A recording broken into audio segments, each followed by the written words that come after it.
When it comes to handheld power tools, there's no better name than Echo. From our consumer grade to professional blowers, we've got what you're looking for.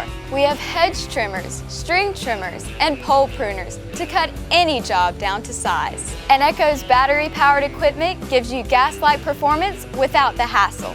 So come see us at Myers Equipment and Supply, 301 North Jefferson in Dublin.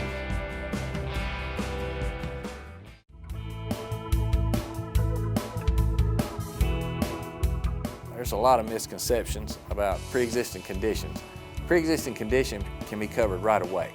The first day that you have the policy, on the effective date of your health insurance policy, pre-existing condition is covered. Maternity care is covered right away. In the old days, a person would have to pay extra to have maternity coverage. There's no charge, no additional charge on your health insurance premium for maternity care. And that once a year exam that all of us do not want to go have with the doctor, it's covered at 100%. Preventive care and wellness exams are covered at 100%.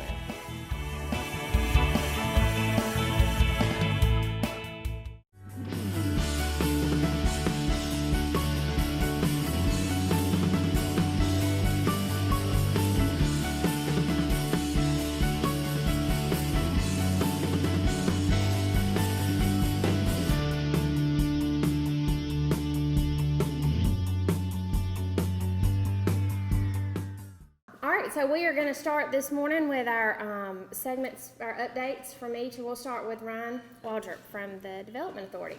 So last Thursday, we had a great day of celebration here in this room from communities all across our region here in Georgia. Commissioner Christopher Nunn with the Georgia Department of Community Affairs was in town and presented a lot of great awards and grants that communities across our region received, as well as an important designation for the city of Dublin.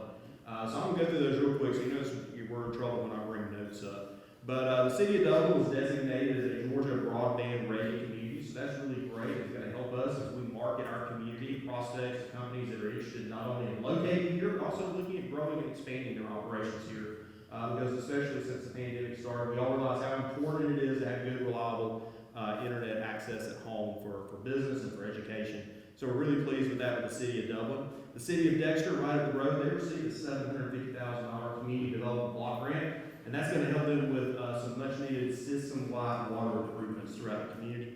And then Lawrence County also received a $750,000 grant to assist the community service floor in some building renovations and rehabilitation that they're going to undertake. So that's going to help, again, expand their service and their mission here within the community. And then also the Development Authority, we received back in June, but we received our real big celebratory check, our big check from the commissioner from the One Georgia Authority for $500,000. And of course, that's going to be used to help provide infrastructure for the creation of our new small business and entrepreneur park off the 441 bypass. So we're working very closely with that. Beth and I have been working with our engineering firm. We've got each permits in place now. We're getting close on the final design. Hopefully that's going to be going to bid soon. So again, we're excited to see some dirt turning. Everybody loves to see when the equipment starts rolling and dirt starts to get moved and stuff goes in the ground. So we're excited about that. It's going to give us a lot of great benefits. Again, as we work with our businesses, whether it's someone looking to grow and expand here in the community or someone looking to come to Dublin and Lawrence County. So again, a lot of great things on the horizon with the Development Authority. It's great to see all of y'all this morning. Anything we can do to help you guys out, give us a shout, let us know. Thanks. In an effort not to talk about COVID once again, I'm going to talk about something much more popular, elections. So in the primary election here in Lawrence County, we had some issues. We didn't know what the results were for at least 24 hours. And this is because the state rolled out a totally new system for counting votes, and it was a disaster. Technically, we could not keep up. The machines were all breaking. Nothing was working the way it was supposed to. The county invested in double the number of counting machines in the meantime. And, I've been going these things for about 6 years now, and we got out about an hour and a half earlier than normal when election night occurred. So we knew much earlier than we had in previous years because we invested in that. So we may still have technical issues moving forward. I can't promise that the machines are going to work the way they're supposed to. They usually don't. But from our end, we're doing everything we can to plug the gaps and fix any issues that should arise. All right, so I'm going to give an update from the chamber. We are excited to announce that, November is Small Business Month. So we are rolling out a new, I don't know if these are on your table or they're on the back, but we are doing Localopoly. It's kind of like Monopoly. We have got, all these businesses have agreed to participate. They have each donated a $50 gift certificate to their place of business. And you basically go to any of these businesses and support these local businesses. It's restaurants, some retail stores, all small businesses within our community. You bring 5 receipts back to the chamber from any of these businesses. It can be 5 receipts from one business or 5 from any of them. And you will be entered into a drawing that will be at December's First Friday meeting. We will actually draw, and one person will receive over $1,000 from all these small businesses. So it's a great, in the midst of all the pandemic, it's certainly even more better to support local businesses and keep the support right here in Lawrence County.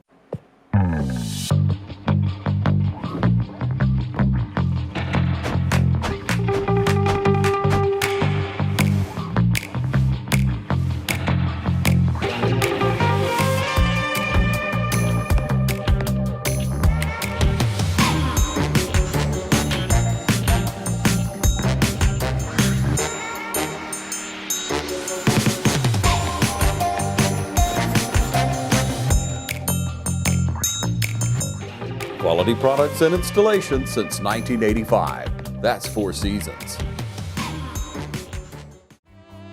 If you're in the market for affordable transportation, come into Dublin Auto Sales. Getting to work, school, or around town every day requires dependable transportation, and that's what you'll find at Dublin Auto Sales. We offer in-house financing too, so credit is never an issue. See Wayne Kemp or any of his friendly staff, Billy Topping, Alan Fields, and TJ DeRochi. Look for Dublin Auto Sales at 606 East Jackson Street and 511 North Jefferson, where you'll find a great deal. Dublin Auto Sales, affordable transportation you can count on.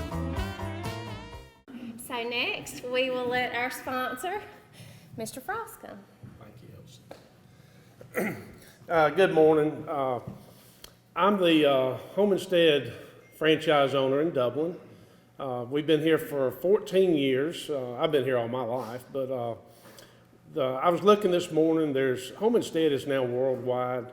There's 14 offices in the state of Georgia. The idea behind Homestead, and nobody in this room needs a caregiver, but we all have parents, grandparents who, as they age, everybody's wish is my mom, my dad, they don't fall down, they don't break a hip, they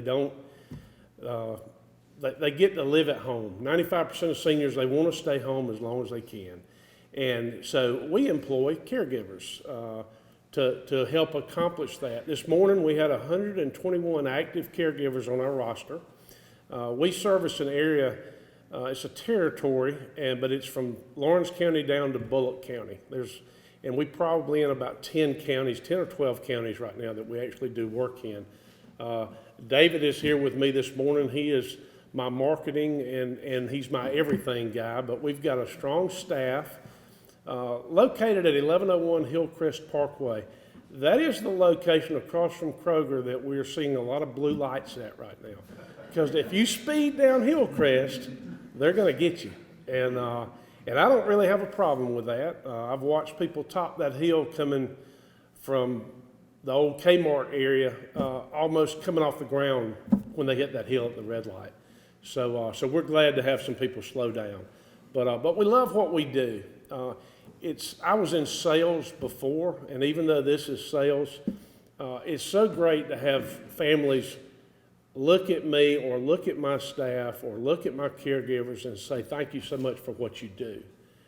We have problems like every other business, but we've got a great group of people to do what we do. So, and the things we do, I don't want to drag this out, the things we do or things that you do for your parents or grandparents. It's as simple as that. Not many guys in this room want to help give their parent a bath, so that's when you need a Homestead caregiver to come in and do personal care, hands-on type activities. But we do, anything you do is what caregivers do. Hey, thank you. All right, this morning I'm excited to introduce our speaker this morning, Mr. David Walker with Darling Ingredients. He was recently promoted from General Manager of the East Dublin plant to Regional Vice President of Georgia Operations. He began his career as a route driver in 1995 for the East Dublin facility, and he has seen East Dublin operations grow from a single process line to the largest multi-process line that Darling operates. So we are excited to hear from him this morning. Good morning, David, and thank you for taking time out to come and spend your time with us this morning. We appreciate you and the folks at Darling Ingredients, and you guys are continual sponsors of things at the Chamber. So thank you for that. Thank you for your support. If you would, start out just a little bit with your company and a little bit about the history of it. Okay. First, good morning. Thank you for having me. I do appreciate it. It's always a pleasure to come out and speak about Darling Ingredients. Unfortunately, this is not something that I do a lot of, so you may hear some uhs and some uhs, but anyway, this is something that I enjoy doing. Darling Ingredients is a very old company. It was started, I believe, in 1882 by a gentleman named Ira Darling. Now, Ira Darling's kin people moved at some point to North Carolina and started a band, the Darling Brothers, I think around Mount Pilot. They didn't, I'm picking them. I don't know that y'all are old enough to get that, but anyway. No, it was Ira Darling and Mr. Swift started the company together in Chicago. And it basically operated as a small company for 80 or 90 years, something like that, until the 60s or 70s. At that point, an investment group bought it, and as things go, they went public, was listed on the NASDAQ exchange, and in 2010, Darling merged with Griffin Industries, which is where I started. Currently, I really don't know how many people are working for this company, but we are all over the world. There's something in excess of 10 or 11,000 people that work for this company.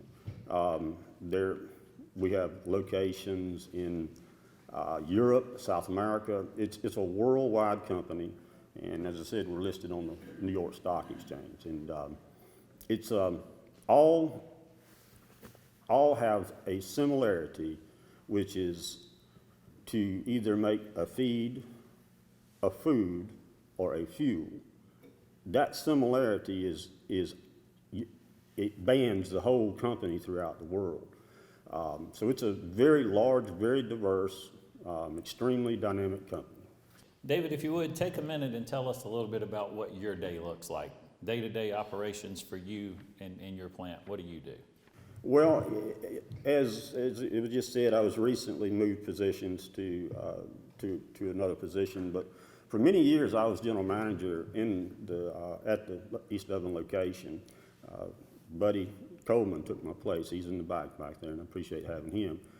But as a general manager of a location, and especially one as large as this one, you really are not in complete control all the time of your day. You do a lot of time reacting to the processes, to the people, to the issues at hand, and to some degree, if you think of it, what you're trying to do is make sure that you're managing the people so that they can manage the process, and you're constantly looking out ahead, looking out behind. It's a very busy job as a location manager there, but the most important aspect are the people, and that has been.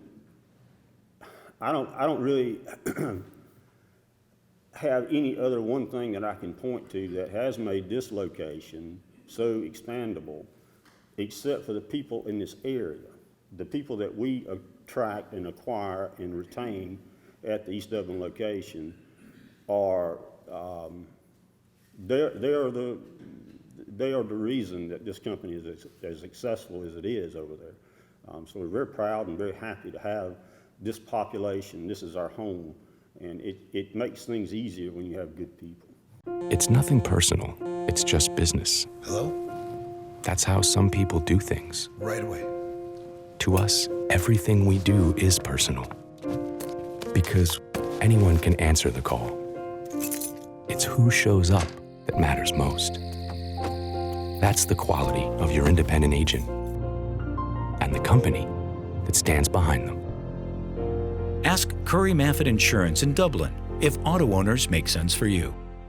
You want to acquire real-world skills instead of student loan debt?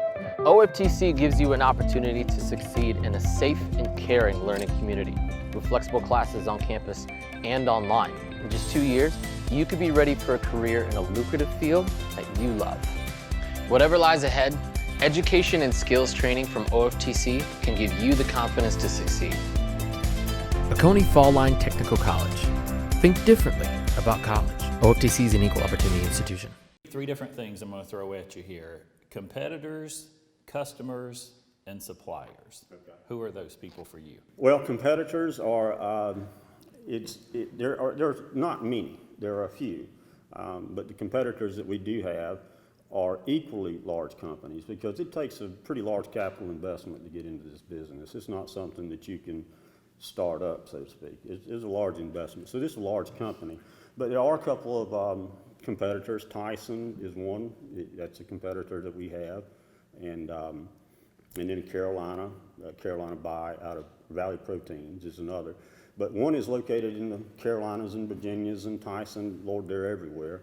But the truth of the matter is you still are in a regional competition. It's not like we're going just to Macon or anything like that. We compete state to state to state. So it's a competitive business.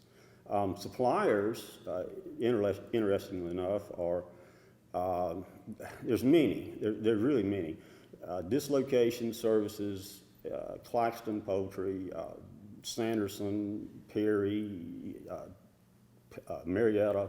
So it's a statewide operation, and it's a local operation because we also service the restaurants here in town, the grocery stores, and it's kind of all phases in that regard. That suppliers are probably our main avenue for success in that regard is that we try to have good service, and there again you go back to the good people that I mentioned a moment ago. Who are your customers, David?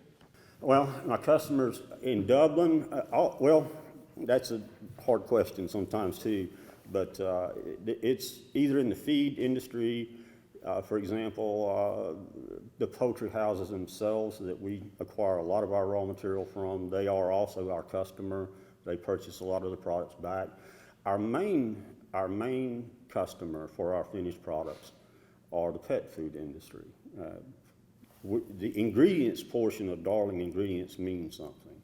When we're done with that product, someone else will purchase it, and then they make something out of it. It's an ingredient in whatever, either pet food, dog food, cat food, or animal feed, cow feed, chicken feed, and in some cases there are facilities that Dublin is not one, but there are facilities that make human grade ingredients as well. So it's the same process. It's just a different level of certifications and a different supplier and customer base. David, talk to me a little bit about the number of employees in your facility, and then more importantly, the different job types, the salary ranges, and maybe some of the educational requirements that folks need to have to work in your company. Okay. As I said, this is a very large company. And because we're a very large company, we've got every type of job available that you could have at any large company, and it's in a heavy industrial company.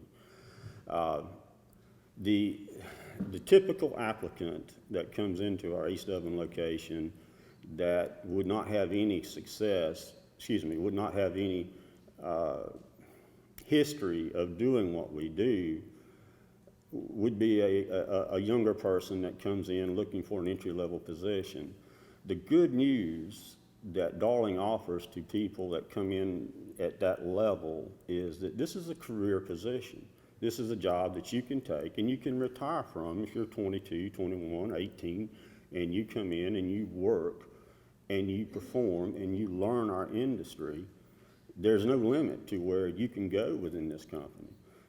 We have certifications and we look for education, of course, but those are nice to have. They're not requirements. So a typical young person coming out of high school or Vo-Tech school or one of the local colleges here that wants to come in and learn our business and apply himself, he can have a great life and a great career. And honestly, that story is not that much different than me. I started out there as a route driver, and it was through opportunity that this company provides that I was able to go to a little more and then a little more and a little more. And that's there for everybody. You don't, one of the things that I think Buddy and I have a conversation a good bit about, no one is born knowing what we do. We expect to have to train everybody. So there's not a lot of directly applicable other industries other than maybe transportation that will come in and gear your success. You can come in and learn it and grow here. But anyway, mechanics, truck drivers, production operators, office staff, sales, we have engineers, wastewater technicians. It's just a wide range of opportunities at Darling Ingredients. Entry level salaries and maybe some higher level salaries? Well, specifically, you know, somewhere in the 40s as an entry, and then it can go on up from there. That's pretty good.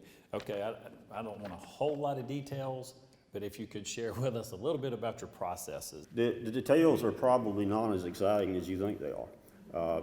If any of you, when you go home tonight, are going to prepare dinner, you're doing basically the same thing that we're doing. You're applying heat, you're removing moisture, you're separating it, and that's basically what we're doing. Now, and everything that we do here in East Dublin is chicken. Everything that we do is chicken. And it may not be the same chicken part, but it's the same chicken. So all the processes are similar in that they remove moisture from that product and separate into protein and fat. The protein is what we sell to the ingredient manufacturers for food or feed. The fat may go back to a feed or a food group, but for the most part, it's an energy source.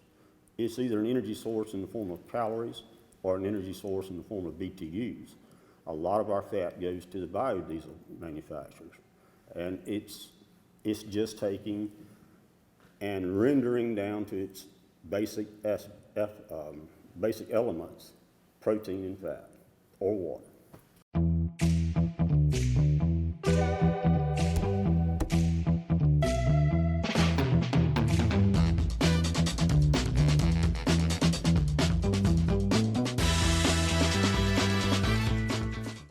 At Lakes Alignment, we would like to take this time to thank our community for your support over the last 66 years, and especially these last few months with the opening of our brand new truck center. When you drive into Lakes Alignment, you get master trained technicians like Anthony Penny. Everybody calls him Bug, but it means so much to us. And on behalf of Neil Harden, Lisa, our staff, and the entire Lake family, we thank you for supporting us since 1954. Come see us today. We open every morning at 8 o'clock, and now our truck center is open on Saturday to serve your big trucks and equipment from 8 until 12. At Lakes Alignment, we thank you and this entire community, and will continue to serve you with the best trained staff and friendly, courteous service. Lakes Alignment. Hometown people serving hometown people. Come see us today, 104 Johnson Street, East Dublin. David, for your industry particular, what is something maybe that you guys struggle with today, and particularly maybe has COVID impacted your operations and how you work today? COVID, first I'll answer that. COVID has provided this has been probably the most stressful year as a management team that we've had to run a facility, and for a couple of reasons. We operate as an essential industry. We very quickly after the COVID pandemic became much more apparent to everyone, the governor declared that essential industries have to operate, and because we're in the food chain, that put us there. We service the poultry processors that provide the food that, if you remember at that time, the grocery stores were a little bare and the processors had to get caught up. But in that meantime, as part of that group, we had to operate. Now, we didn't know what we know now, and we don't know a lot now, to be honest. So there wasn't a lot of guidance given, and there wasn't a lot of known things, so we had to invent some of the steps that we took as a management team, and it was always stressful because with the lack of clarity given to people and stay home, stay home, stay home, but we can't work from home in this industry. So that provided a great deal of stress for the managers at this location, me included. So that part of it is ongoing to some degree. It seems to be that we are coping with it better now, or I think some familiarity has set in with this virus, that people are, while I won't say used to it, I think they're a little more familiar with it, and this management team has developed a strategy to keep people separated, to keep the location sanitized, to move, to wearing masks. It's just a lot of personal protection that we have to provide for our employees. Anything particular that you would say is the number one thing maybe that you guys struggle with, whether it's technology, workforce, processes? People, again, that's your greatest asset, and it's also can be your biggest liability, but putting the right applicant in the right position to be successful is always our biggest challenge. There again, we are much more successful than a lot of locations, and it's just simply because of the population pool that we pull from. It's nothing that we're doing. It's something that the people that come in and looking for a job, the quality of the applicants that we get now, I've been there a long time, so the quality of applicants that we get at that location now are superior to many years ago. Certainly superior to many years ago, and they seem to get better and better. I don't know if technology has provided for these younger people that come in to be more advanced. I don't know. But as far as quality of technology and their ability to operate equipment and things of that nature, it's certainly a better young person coming in than it was some years ago. Now, work ethic is a different thing. You know, that's something that, because we do work, and that's about all I know to say, we work. And sometimes Friday night is not a popular time to come to work, but we work. And so anyway, that's something that we have to train. And you guys are around-the-clock operation, 24/7? Pretty much. We don't process on 7 days, but we do process 6. And we have people there 7 days, 24. David, you mentioned you've been in this industry, this field for many, many years in leadership and management. Any advice that you could share with folks in the room today that are maybe in those positions? What would your words of wisdom be that maybe you could share with folks to help them be successful? Well, I had something that I was going to say, and then you said words of wisdom, so I better change that. But honestly, I go back to that a theme that I harp on is an attitude of service for your people. You have to lead by serving your work crew. Your people that you have coming in and doing the work for you have to want to do it. And the only way that I have found to do that is to take the attitude of service as a servant leader. And that is always something that I really try very hard to maintain that relationship with my employees. my coworkers. To me, that's the most important part when you're depending on someone to come in after a hurricane. When you're depending on someone to come in when they don't want to come in during a pandemic, you have to have some form of a relationship with your people, no matter how many you have. And if you can have that through your management team, well, that's even better. But it's that. To end today, I want to share a real quick story with you. And this comes from back in the 1960s, actually, in San Francisco. There's a real ritzy community there where many hippies had moved into during these times. And this was over in Santa Cruz, and they had children. And they got married too, not in any particular order there, but that happened. And people in the mountains in Santa Cruz were accustomed to playing Frisbee with Little Time Warp or Spring Fever, and eventually Moonbeam, Earth, Love, Precious Promise all ended up in public school. So you know those were the children's names. And that's when the kindergarten teachers first met Fruit Stand. Every fall, according to tradition, parents would put their name tags on their children, kiss them goodbye, and send them off to the school bus. So it was for Fruit Stand. The teachers thought the boy's name was rather odd, but they tried to make the best of it. Would you like to play with the blocks? Fruit Stand, they offered. Another, later, Fruit Stand, how about a snack? He accepted hesitantly, and by the end of the day, his name didn't really seem a whole lot different than any other children's names. So at dismissal, the teachers led the children out to their buses. Fruit Stand, do you know which bus is yours? He didn't answer. Well, he hadn't answered all day. A lot of kids are hesitant on the first day of school, so they didn't really think a whole lot about this. But the teachers had instructed the parents to write the names of their children's bus stop on the backside of their name tags. So the teacher simply turned the child's name tag over, and there, neatly printed, was the word Anthony.